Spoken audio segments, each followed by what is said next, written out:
কোনো একপদী রাশিতে চলকের সাথে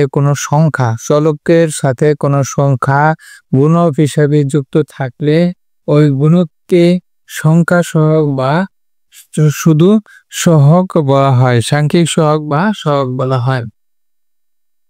যেমন 3x একটি একপদী রাশি, এই সবগুলোই হচ্ছে একপদী রাশি। এখানে যা লেখা হয়েছে সবগুলো একপদী রাশি, প্রত্যেকটাতে একটা করে পদ আছে।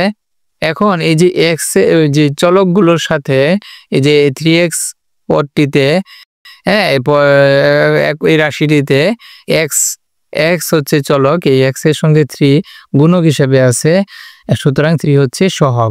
আবার y এর সঙ্গে 5 গুণক হিসেবে আছে, সুতরাং 5 হচ্ছে সহগ। xy এর সঙ্গে 8 গুণক হিসেবে যুক্ত আছে, জন্য 8 হচ্ছে সহগ।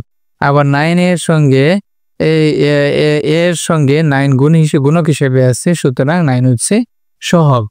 অপর একটি রাশি যার সঙ্গে কোনো সংখ্যা গুণক হিসেবে যুক্ত নাই, দেখা যাচ্ছে কোনো গুণক হিসেবে চোখে দেখা যাচ্ছে বা কোনো গুণক হিসেবে যুক্ত নাই, কোনো গুণক হিসেবে যুক্ত না থাকলেও সেই